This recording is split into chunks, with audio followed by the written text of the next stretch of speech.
फरक कसा आहे की आणि तुम्हाला तुमची जागा दाखवणार आहे। मुद्दा नंबर 2, तुम्ही जितका वेळ एक मंत्री म्हणून काढला त्याच्या म्हणजे जेवढा वेळ तुम्ही कराड बरोबर काढला असेल त्याच्या 1/10 जरी तुम्ही मंत्री म्हणून तिथे बसला असतात ना तर आज हे दिवस तुम्हाला बघायला लागले नसते। कारण तुम्ही जे जे बोलत होतात कसं खोटं आहे हे दाखवायला मी परत एक प्रेस कॉन्फरन्स घेतेय आणि आता हे कागदपत्र जे आहेत जे मी अपलोड केलेले आहेत ते आता पुन्हा वाचून दाखवते। कारण तुम्ही जे जे म्हणालात ते कसं चुकीचं आहे ते दाखवूया। आता तुम्ही म्हणालात मुख्यमंत्र्यांना अधिकार नाहीत तर मला स्वतःला ते अधिकार होते। मुख्यमंत्र्यांना अधिकार नाहीत असं ज्या अंजली दमानिया म्हणतायत त्यांना मला सांगायचं आहे की त्यांना पूर्ण अधिकार आहेत वगैरे वगैरे वगैरे। आता हा जो GR आहे याच्यात तारीख आहे 12 एप्रिल 2018। याच्यात सरळ सरळ काय लिहिलंय हे मी अमुक अमुक भाग त्यातला वाचून दाखवते। दिनांक 5 डिसेंबर 2016च्या परिच्छेद 1 मध्ये नमूद केल्यानंतर थेट लाभ हस्तांतरण संदर्भात नवीन वस्तूंचा समावेश करण्याचे अधिकार माननीय मुख्यमंत्री यांना देण्यात आलेले आहेत। तथापि वस्तू वगळण्याचे अधिकार देण्यात आलेले नाहीत। कृपया याची नोंद घ्या की त्यांना वगळण्याचे अधिकार देण्यात आलेले नाही। आणि हा मी डॉक्युमेंट नंबर 26 जे अपलोड केलेलं आहे ते कृपया धनंजय मुंडे यांनी डोळे उघडून बघावे।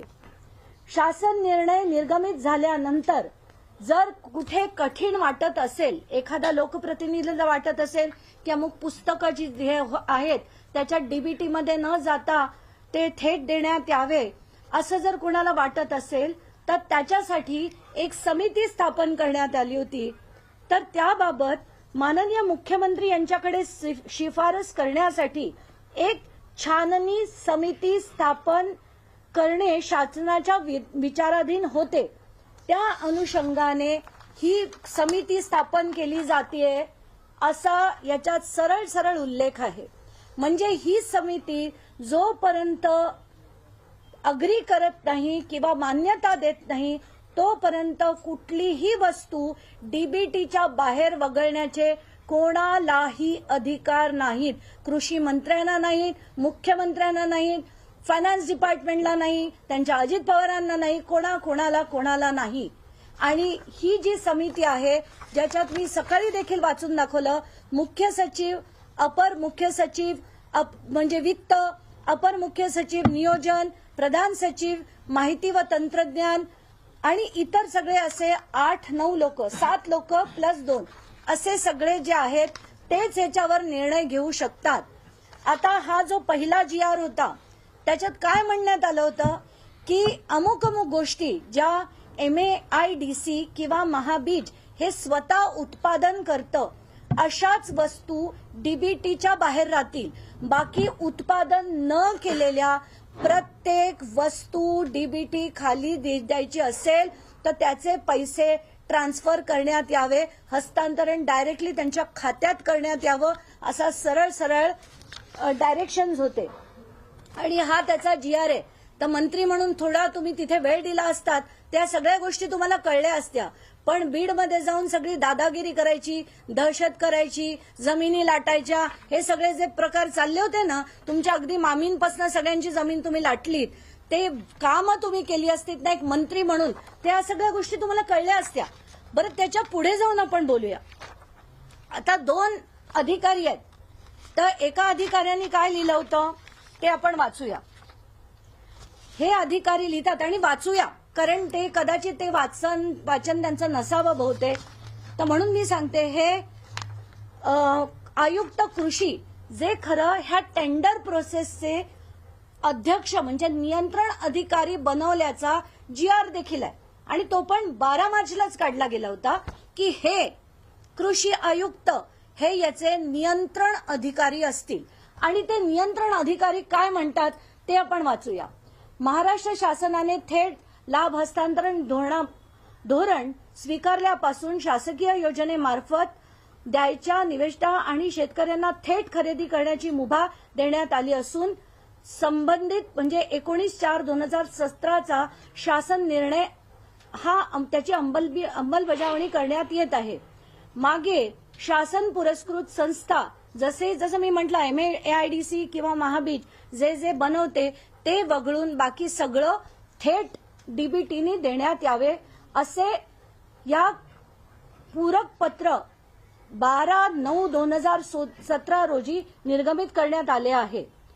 आता पुढे ते काय म्हणतात, कापूस व सोयाबीन पिकाच्या उत्पादकता वाढीमध्ये आवश्यक असणाऱ्या या निविष्ठा देखील महाराष्ट्र कृषी उद्योग विकास महामंडळ तसेच शासकीय संस्थेमार्फत राबवण्यासंदर्भात शासन मान्यता देण्यात आली आहे 12 मार्चला. त्याच्याकडे पण मी पुढे येतेच आहे. मात्र सदरच्या निविष्ठा या शासन निर्णायक पूरक पत्र 12 सप्टेंबर 2017च्या निर्णयाच्या अटी व शर्तीमध्ये बसत नाही असं कोण म्हणतंय? अधिकारी ज्यांच्याकडे ते टेंडर प्रोसेसचे अध्यक्ष आहेत ते आयुक्त कृषी म्हणतात की हे याच्यात बसत नाही.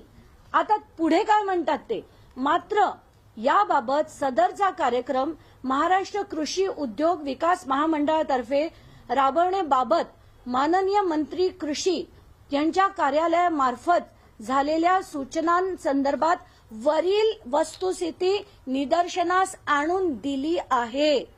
तरी असता सदर दिनांक 12 मार्चच्या शासन निर्णयामध्ये सुधारणा करण्याबाबत तात्काळ प्रस्ताव सादर करावा असे निर्देश देण्यात आले. पुढे काय म्हणतात बघू. हेच आयुक्त जे ह्याच टेंडरचे अध्यक्ष आहेत ते काय म्हणतात बघू. संदर्भ 19च्या महाराष्ट्र शासन वित्त विभागाच्या परिपत्रक 18/3/17 मध्ये केवळ अनुदान व्यगत होऊ नये म्हणून अर्हण व काहीतरी अधिकाऱ्यांना कोषागार, म्हणजे याचा अर्थ काय त्यांनी दिलाय की जर आपला अनुदान फक्त फुकट जाणार असेल म्हणून ते वापरून टाकायचं असं करण्यात येऊ नये असा सरळ त्याच्या GR सकट त्यांनी माहिती देखील दिलेली होती. आता त्याच्यात आणि पुढे ते म्हणतात की याच आर्थिक वर्षात म्हणजे 15/2/24 रोजी तसेच त्यानंतर कोणत्याही खरेदीच्या प्रस्तावना मंजूर करण्यात येऊ नये असे नमूद केलेले आहे. म्हणजे 15 फेब्रुवारी नंतर कुठलीही गोष्ट विकत घेण्यात येऊ नये असे प्रस्ताव आणू नये असा 15 तारखेनंतरचा वित्त विभागाचा एक GR आहे. आता आपण त्या वित्त विभागाच्या GR कडे येऊया. हा तो वित्त विभागाचा GR आहे 15 फेब्रुवारीचा. आता त्याच्यात काय म्हटलंय बघूया. त्याच्यातल्या पहिल्या पॅराग्राफमध्ये म्हटलंय, सर्व प्रशासकीय विभागांना व त्यांच्या अधिपत्याखालील कार्यालयांना सन 2023-24 या आर्थिक वर्षात दिनांक 15 फेब्रुवारी 2024 तसेच त्यानंतर कोणत्याही खरेदीच्या प्रस्तावना मंजुरी देण्यात येऊ नये. आता त्याचा पॉइंट नंबर 4 सरळ म्हणतो की दिनांक 15 फेब्रुवारी 2024 नंतर कोणत्याही खरेदीच्या प्रस्तावनांना प्रशासकीय मान्यता देण्यात येणार नाही अथवा प्रशासकीय मान्यता प्राप्त असेल तरीही निविदा